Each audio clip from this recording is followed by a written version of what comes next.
Assalamualaikum warahmatullahi wabarakatuh. Saya Dwi Andriani dengan NPM 2308260175. Baiklah, di sini saya akan menjelaskan mind map saya dengan judul GERD. Yang pertama itu ada definisi GERD. GERD merupakan kondisi medis yang terjadi ketika asam lambung mengalir kembali ke kerongkongan secara berulang, yang menyebabkan iritasi pada lapisan kerongkongan. Kondisi ini biasanya terjadi akibat melemahnya otot sfinkter di bagian bawah kerongkongan, yang seharusnya berfungsi sebagai penghalang untuk mencegah asam lambung naik. Kemudian etiologi atau penyebab dari GERD. Yang pertama ada disfungsi lower esophageal sphincter atau LES. LES adalah cincin otot di bagian bawah esofagus yang berfungsi mencegah asam lambung naik kembali ke esofagus. Jika LES melemah atau tidak berfungsi dengan baik, asam lambung lebih mudah naik ke kerongkongan dan menyebabkan GERD. Kemudian yang kedua ada hernia hiatus. Ini terjadi ketika bagian atas lambung mendorong ke atas melalui diafragma ke dalam rongga dada yang dapat mengganggu fungsi LES dan mempermudah reflux asam. Kemudian yang ketiga ada peningkatan produksi asam lambung. Peningkatan produksi asam lambung itu dapat terjadi akibat berbagai faktor, seperti konsumsi makanan yang memicu produksi asam, contohnya makanan berlemak atau makanan pedas, kemudian stres, kebiasaan makan tidak teratur, atau penggunaan obat-obatan tertentu. Selanjutnya ada kebiasaan makan dan gaya hidup. Konsumsi makanan tertentu seperti makanan berlemak, pedas, kafein, alkohol, atau coklat itu dapat memperburuk gejala GERD. Begitu juga dengan makan dalam jumlah besar atau makan sebelum tidur. Kemudian ada obesitas. Kelebihan berat badan meningkatkan tekanan intraabdominal yang bisa menyebabkan reflux asam lebih mudah terjadi. Begitu juga dengan kehamilan. Perubahan hormonal dan peningkatan tekanan intraabdominal selama kehamilan itu dapat meningkatkan resiko GERD pada ibu hamil. Kemudian juga ada merokok. Merokok ini dapat melemahkan LES dan meningkatkan produksi asam lambung yang memperburuk gejala GERD. Selanjutnya ada gejala GERD. Yang pertama ada heartburn, yaitu sensasi terbakar atau panas di dada. Ini terjadi saat asam lambung naik ke kerongkongan, menyebabkan sensasi panas atau terbakar di bagian tengah dada, yang kadang-kadang bisa menjalar ke tenggorokan atau leher.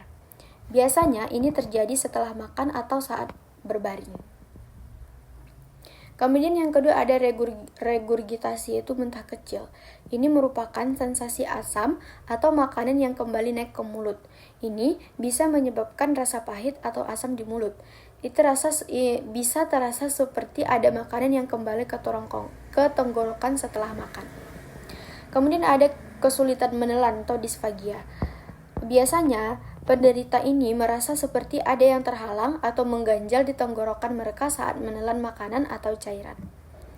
Kemudian ada nyeri dada. Selain heartburn, penderita GERD juga bisa mengalami nyeri dada yang mirip dengan serangan jantung, meskipun ini lebih jarang dan biasanya ini disebabkan oleh iritasi pada kerongkongan atau otot-otot dada.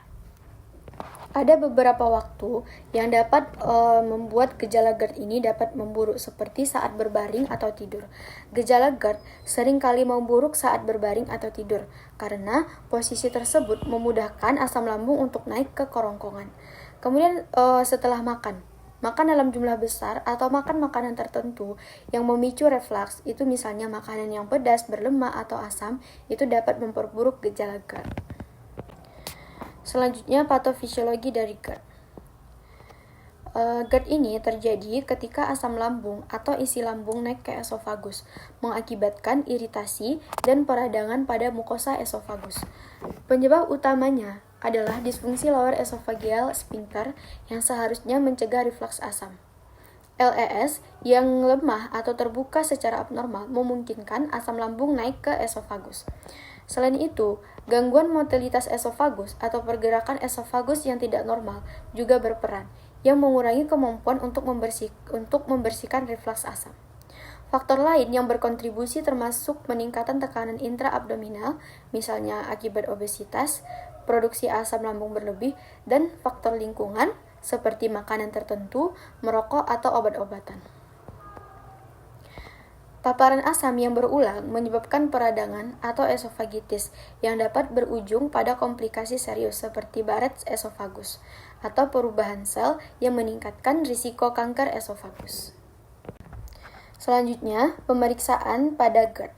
Yang pertama ada pemeriksaan fisik. Yang pertama dilakukan itu anamnesis atau riwayat medis, menggali gejala yang dirasakan oleh pasien, seperti apakah ada terasa heartburn, regurgitasi, nyeri dada, kesulitan menelan, atau batuk kronis. Kemudian menanyakan faktor risiko terkait, seperti kebiasaan makan, merokok, konsumsi alkohol, atau penggunaan obat-obatan tertentu. Juga memastikan kepada pasien adanya riwayat penyakit lain yang dapat berkontribusi seperti obesitas, asma, atau penyakit jantung. Kemudian pemeriksaan fisik yang dapat dilakukan yaitu pemeriksaan abdomen untuk mengevaluasi kemungkinan kelainan pada perut atau organ-organ terkait.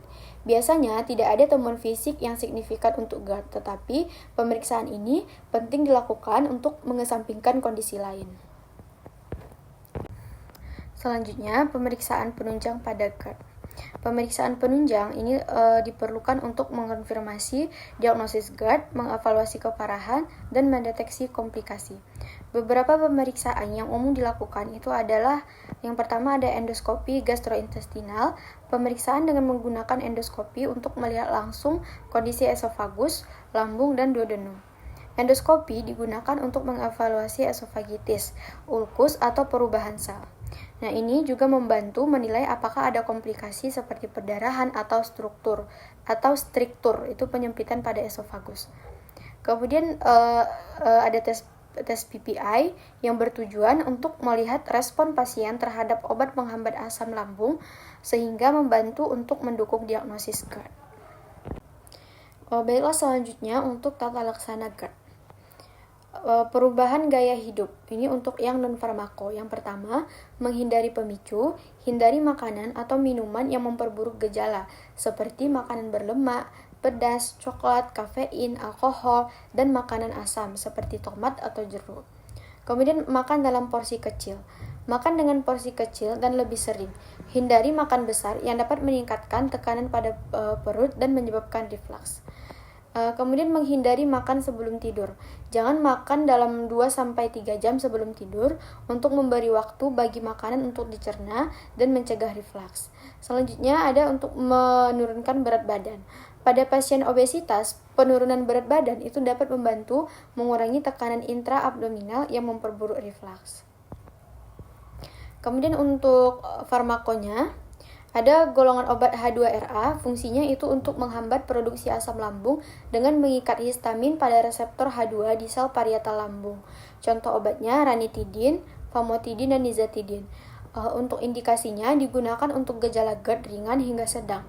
Biasanya ini bekerja lebih lama daripada antasida. Kemudian ada PPI, fungsinya untuk menghambat pompa proton di sel parietal lambung yang bertanggung jawab untuk produksi asam. Contohnya omeprazol, lansoprazol, esomeprazol, pantoprazol, rabeprazol. Untuk indikasinya, PPI adalah obat pilihan pertama untuk GERD moderat hingga berat, terutama pada pasien dengan esofagitis atau yang mengalami komplikasi GERD. Kemudian ada prokinetik, fungsinya untuk meningkatkan motilitas esofagus dan lambung, membantu mendorong isi lambung kembali ke perut. Contohnya metoclopramid dan domperidon. Indikasi biasanya digunakan jika ada gangguan motilitas esofagus atau lambung yang memperburuk reflux. Baiklah, sekian yang dapat saya sampaikan. Untuk referensi saya cantumkan di bawah. Mohon maaf jika ada kesalahan. Assalamualaikum warahmatullahi wabarakatuh.